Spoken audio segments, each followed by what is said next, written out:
Jessica, 33, and I, 35, met while in school at Brown University. It was like finding my other half. We both had dreams of impacting the world and making it a better place by becoming medical professionals. She wanted to be an ER nurse, while I wanted to open my own practice.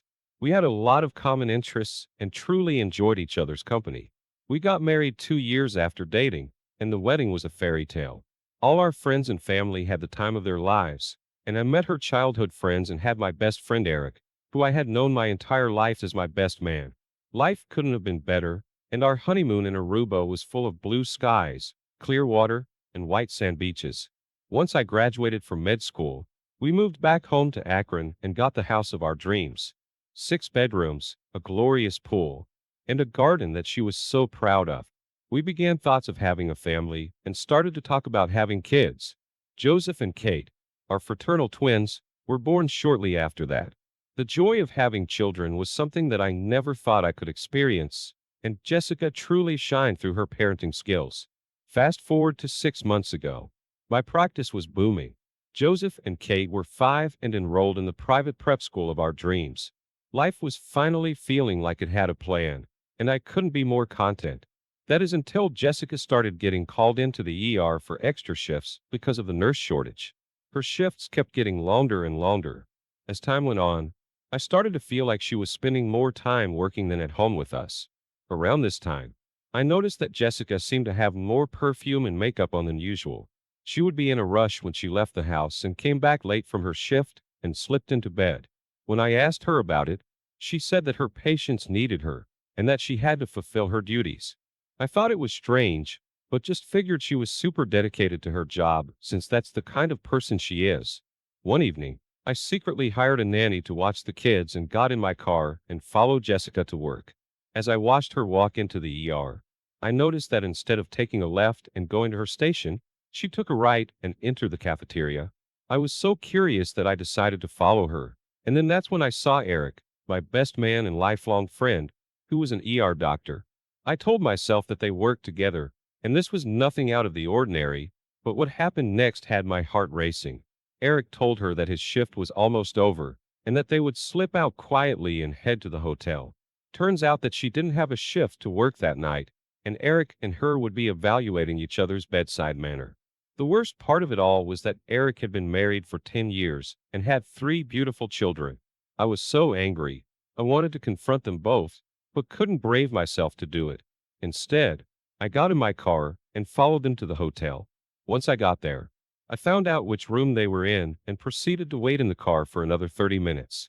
At that point, I went into the hotel, up the elevator, and stood silently outside of their room. I pressed my ear to the door to hear what was going on inside, and what I heard made me sick.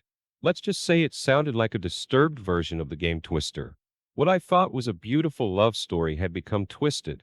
How could the woman I married and the man I trusted pull something like this? I then walked away, still not able to process the truth of what was happening. As I got to the end of the hall, I heard Jessica scream out, "I love you," and my stomach dropped.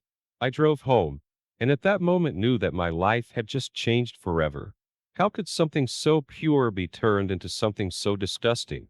The logical move was to confront Jessica, get her side of the story, and go from there in a civil way. But something in me must have broken when I felt that betrayal, and I decided to go about it in the most vicious way possible. I developed a plan to completely ruin the lives of both my wife and my double-crossing best friend. All the pieces were in place, and both had a huge amount to lose. In the end, I'd be out of a marriage, but at least I could have the satisfaction of knowing that justice had been served. The next morning, I quietly put on my coat and walked out of my house without a word to anyone. I knew the kids would be in school for the next 7 hours, and Jessica would be at work with Eric all day. I first wanted to let Eric's wife know exactly what was going on. I called her and told her everything, which I figured would result in her calling Eric to confront him. Word must have spread quickly, because 30 minutes later, Jessica began calling me. I missed 5 of her calls, because I had decided to go to the HR department of the hospital where her and Eric worked and told them everything. Given that there was a strict no relationships policy, it was a huge violation of their contracts. They thanked me for the office. At that point, All the pieces were in place, and the fireworks were ready to go off. For the first time since hearing them in the hotel room, I felt a smile spread across my face and a sense of justice penetrating my soul. When I arrived home, Jessica was standing in the driveway, crying hysterically, shouting that she was sorry. I confronted her, saying that I had a very busy morning, and pretended to not know what she was talking about. As I asked her what was wrong and comforted her, her crocodile tears suddenly stopped. She looked at me with an expression of disbelief that I had gone about this in such a twisted manner. At that moment, I winked at her and said, "I am a doctor, and I believe that this treatment plan is the proper course of action." The tears started flowing again, and she chased me into the house, continuing to apologize. She begged to explain her side of the story in a frenzy. I was just about to give her the chance to elaborate when her phone rang. It was her dad, and little did she know that the games were just beginning. All I heard for the next 10 minutes was her father yelling at her about how she had no loyalty. Little had she known that I sent the audio recording to her parents as I pulled up to the house, and they happened to love me in the life that I had provided for her and the children. While her father screamed at her, I got a phone call from Eric, who was furious at me. He swore up and down that nothing had happened and that I was totally wrong, and at that moment, I sent him the audio recording as well. His wife had already heard it, and he did not stand a chance. The anger began to give way to a tearful apology from him, and he knew that his marriage was over and that he would lose custody of his children. I signed off, asking him if slapping my wife's but was worth the price he had paid, and he silently hung up. I then walked over to her and told her that I would be taking full custody of the kids and that I had bought boxes and rented a U-Haul for her to pack her things and leave. She told me that she had nowhere to go, as her mom and dad were furious with her. I replied, "That's too bad, but you should have thought of that before you decided to screw around on me." I suggested that she stay at Eric's, but then remarked that he was kicked out of the house as well. At that point, I asked her to start packing and took a deep breath as she slowly walked away, completely defeated. On the way out, she made a few attempts at reconciling, but I stood firmly and without hesitation. I had won the battle, and there was nothing more to be said. With her head hung low and tears streaming down her face, she walked out of the house, loaded up the U-Haul, and asked if she could change into her work uniform before she left.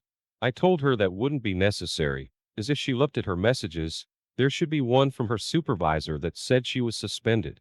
Sure enough, she checked her messages and started bawling even harder. I walked into the house with a nostalgic feeling of justice penetrating my soul. Later that evening, I would find out that Eric's wife had kicked him out and filed for divorce, in addition to going after full custody of their children. I guess some justice really does exist in this world, and it's a beautiful thing. Jessica and Eric were terminated from their jobs, and they decided to rent out an apartment. Last I heard, the trauma of being found out caused them to break up, and they split. Jessica reached out to her parents, but they cut off all communication, which led to her having to live on her own and struggle. The house, the kids, along with a chunk of Eric's savings and future retirement funds, were taken from him in the divorce settlement. As being involved with coworkers is like a scarlet letter in the medical field, he was forced to move out of state and started an auto shop. He's still bitter and says he'll never forgive me, but I couldn't care less. I currently am doing amazing. The kids are growing up so fast, and having them around is a blessing. I've been able to pay off my debt, and the practice is booming. They see Jessica every other weekend and have supervised visitation with a court-appointed individual. Life is never perfect, but if you work hard and do the right thing, things will eventually work out in your favor. To all those out there who have been wronged by your partner, don't give up and never forget the power of justice. Doing the right thing is supposed to be the best option. However, it doesn't give you the warm and fuzzy feeling that completely getting even does. I am not advocating that you come up with an elaborate plan to even the score, but in the moment when your face feels flushed and hot, and a tingling sensation runs up and down your spine, you might just do the same thing. OP, talk about a bloodbath without a finger being laid on anyone. I would say the moral of the story is not to double-cross your husband when they are a doctor. Doctors are smart, and it makes me wonder if the person who posted this story may have been a surgeon, because that was justice delivered with the precision of one. Overall, Opie got it right.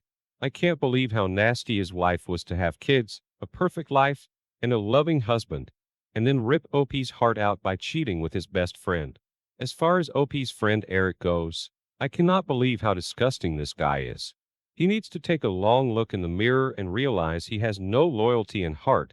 Serves him right for being outcast by the entire medical community. Thank you for sharing this wonderful story with us. Thank you all for taking the time to listen to today's